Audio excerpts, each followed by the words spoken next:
لبيك لا شريك لك لبيك إن الحمد والنعمة لك والملك لا شريك لك. السلام علیکم، امید ہے آپ سب خوش ہوں گے، خیریت سے ہوں گے. کیا آپ جانتے ہیں میقات کے بارے میں؟ میقات کے کتنے پوائنٹس ہیں، وہ کہاں پر ہے؟ میقات کے بارے میں جاننا ہر حاجی کے لیے بہت امپورٹنٹ ہے، بہت ضروری. ہر مسلمان کی ایک چاہت ہوتی ہے کہ انشاءاللہ زندگی میں ایک مرتبہ میں ضرور حج یا عمرہ کروں گا، جس کے لیے آپ کو لازم مکہ المکرمہ جانا ہے، جہاں پر آپ کعبے کا طواف کریں گے انشاءاللہ. لیکن اس سے پہلے کہ آپ اس مقدس شہر میں قدم رکھیں، آپ کو لازم ایسے مقرر پوائنٹ سے ہو کر گزرنا ہے، ایسے مقرر جگہ سے ہو کر گزرنا ہے جو کہ آپ کے لیے بہت ہی اہم روحانی اور جسمانی حدوں کو ڈیفائن کرے. یہاں سے آپ کو آپ کے سفر کی شروعات کرنے کے لیے دعا کرنی ہے، نیت کرنی ہے، اور ان پوائنٹس کو میقات کہا جاتا ہے. اگر آپ میقات کی طرف بائی روڈ جا رہے ہیں ڈرائیو کر کے، تو اس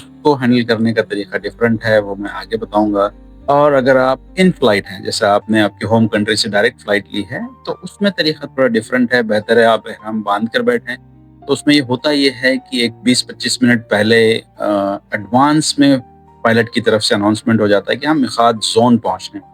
اور جیسے میقات زون پہ آتے ہیں، ایک پراپر اناؤنسمنٹ ہوتی ہے اور آپ کو وہاں سے نیت کر لینی ہے، اور لبیک کے پکار کے ساتھ انشاءاللہ آپ اپنا سفر کنٹینیو کریں گے. تو یہ تو ہو گیا جب آپ ان فلائٹ ہیں، فلائٹ سے اتر کے پھر آپ سیدھے مکے کی طرف بڑھیں گے انشاءاللہ اور عمرہ کریں گے. لیکن اگر آپ بائی روڈ ہیں اور آپ میقات پہنچ رہے ہیں، تو اس کے کچھ ارکان ہیں. جیسے کہ آپ نے تیاری نہیں کی ہے، تو میقات پوائنٹس کے اوپر مسجدوں میں پورا آپ کو انتظام کیا ہوتا ہے وہاں پہنچنے کے بعد.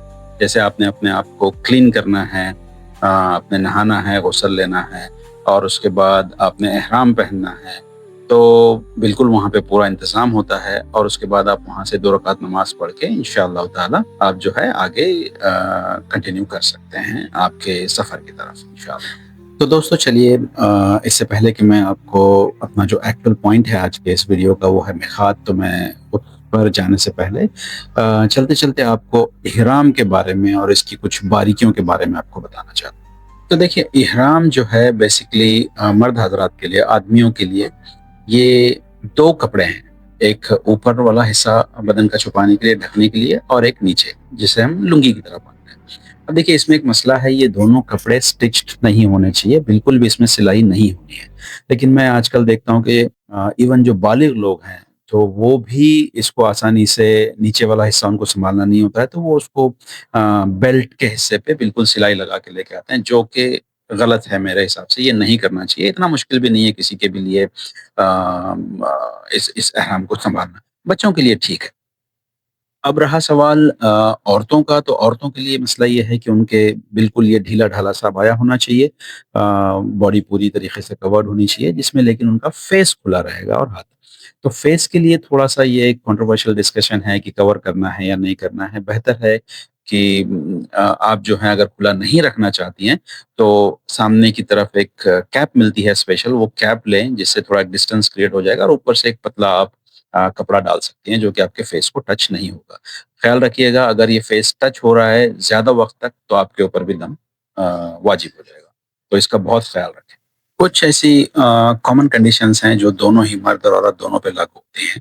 جیسے کہ آپ بال نہیں کاٹ سکتے. اکثر مرد حضرات کے ساتھ یہ ہو جاتا ہے کہ وہ اپنے داڑھی میں ہاتھ پھیر لیں گے یا سر کھجا لیں گے، تو اس سے کیا ہے، بال ٹوٹنے کا خطرہ ہوتا ہے. یہ بالکل ممنوع ہے، یہ نہیں کریں گے. اور اس کے بعد جیسے کسی کو ناخن کترنے کی عادت ہوتی ہے، تو ناخن بالکل نہیں کاٹنا ہے. تو جو دانت سے ناخن کترتے ہیں، ان کے لیے خصوصی طور پہ میں کہوں گا کہ بہت خیال رکھیے گا اس چیز کا. تو اس کے بعد آپ شکار نہیں کر سکتے. ہسبینڈ وائف ساتھ میں ہیں اگر آپ، تو آپ ریلیشن نہیں بنا سکتے. یہ کچھ اس کی کنڈیشنز ہیں جس کا آپ کو بہت ہی سیریسلی آپ نے اس کو فالو کرنا ہے. تو چلیے جی، انشاءاللہ آگے بڑھتے ہیں. جو اس ویڈیو کا میرا ایکچوئل ٹاپک ہے میقات. میقات کے بارے میں انشاءاللہ تعالی میں آپ کو دکھاؤں گا کہ میقات کے پوائنٹس کیسے ہیں، کس طریقے سے میقات کا زون بنتا ہے سعودی عرب کے میپ کے اوپر، کون سی ڈائریکشن سے آنے والوں کے لیے کون سا میقات زیادہ صحیح رہے گا. تو انشاءاللہ چلیے آگے بڑھتے ہیں. تو دیکھیے، سعودی میپ کے اوپر اگر آپ دیکھیں، تو میقات کا جو زون بنتا ہے وہ کچھ اس طریقے سے آپ کو دکھے گا. یہ جو میقات زون ہے، یہ بیسیکلی آپ صلی اللہ علیہ وسلم نے، ہمارے نبی کریم صلی اللہ تعالیٰ علیہ وسلم نے 5 مقرر جگہوں کو میقات ڈیفائن کیا ہے. تو ان 5 ڈیفائنڈ میقات لوکیشنز کو ملا کر اگر آپ زون دیکھیں تو وہ کچھ اس طریقے سے بنتا ہے. میں اگر آپ مکے کی پوزیشن دیکھیں شہر مکہ کی تو وہ تھوڑا سا نیچے کی ڈائریکشن میں آپ کو دکھے گا، جو کہ چاروں طرف سے جو حاجی مکہ شہر پہنچتے ہیں عمرہ کے لیے یا حج کے لیے، تو ان کے لیے لازم ہے کہ وہ 5 ڈیفائنڈ یا مقرر میقات پوائنٹس جو ہیں وہاں سے ہو کر احرام کی نیت کر کے آگے بڑھیں. اب اس میں جو لوگ بائی فلائٹ آ رہے ہیں، جیسے کہ زیادہ تر ہمارے عمرہ والے جو لوگ ہیں وہ ڈائریکٹ جدہ پہنچتے ہیں فلائٹ سے، تو فلائٹ میں ہی ان کو اناؤنسمنٹ ہو جائے گا، وہ اپنی نیت کر لیں گے اور نیت کرنے کے بعد اتریں گے، جہاں پر ان کا جو بھی ٹریول ایجنٹ ہوگا یا جو بھی سروس انہوں نے لی ہے وہ بائی روڈ آپ کو لے کے جائیں گے مکہ اور آپ اپنا عمرہ کمپلیٹ کر لیں گے انشاءاللہ. یہ تو ہو گیا جو فلائٹ سے آ گئے.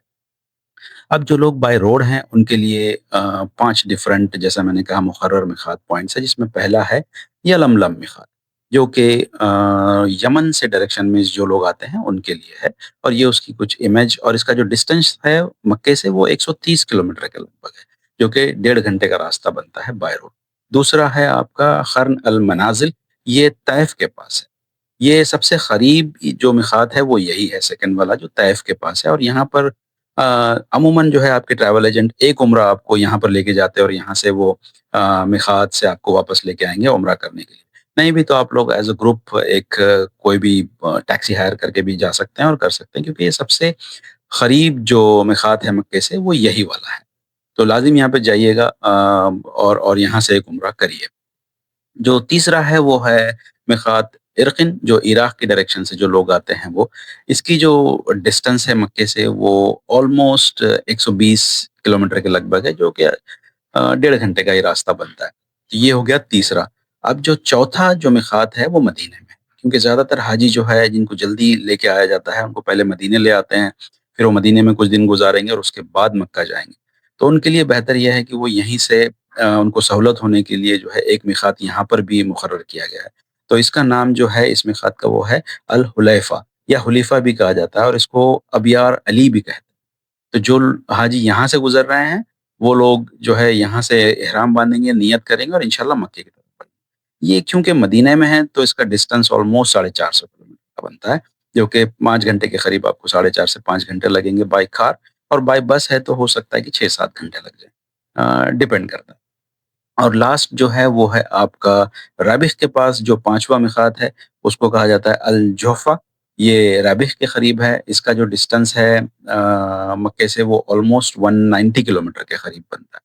تو یہ والا 5واں میقات ہے. تو اس طریقے سے ان 5 میقات کو اگر آپ ملائے تو یہاں پر یہ زون بنتا ہے. اب اس میں دیکھیے لازم ہے کہ اور بہتر اور افضل یہ ہے کہ ہم میقات جائیں اور میقات سے ریٹرن ہو کے پھر عمرہ کریں، یہ اس کا افضل طریقہ ہے. لیکن یہاں پہ جو لوگ اسپیشلی ہمارے کانٹیننٹ سے جو آتے ہیں ان میں ہوڑ لگی رہتی ہے زیادہ سے زیادہ عمرے کرنے کی. تو اس بارے میں پلیز میں یہی بتاؤں گا کہ آپ تھوڑا سا اس بارے میں علم حاصل کریں، نالج گین کریں، تب اس کے اوپر عمل کریے گا آپ، کیونکہ یہ میرا ٹاپک نہیں ہے اس لیے میں اس کی ڈیٹیل میں بھی نہیں جاؤں گا. اور جیسے کہ لوگ جو مکے میں رہتے ہیں وہ بار بار مسجد عائشہ جا کے اور پھر وہاں سے عمرے کرتے ہیں، تو یہ بھی تھوڑا سا ایک کنٹروورشل ڈسکشن ہے، میں اس کی بھی ڈیٹیل میں نہیں جاؤں گا ابھی. تو بہرحال اگر آپ کو یہ انفارمیشن جو میں دے رہا ہوں یہ آپ کو ہیلپ فل لگے، کام آئے، تو میرے اس ویڈیو کو لائک ضرور کریے گا، میرے چینل کو سبسکرائب کریے، اور انشاءاللہ میں آپ کے لیے اور مزید ایسی ویڈیوز لے کر آتا رہوں گا انشاءاللہ. السلام علیکم. لبيك اللهم لبيك، لبيك لا شريك لك لبيك، إن الحمد والنعمة لك والملك لا شريك لك.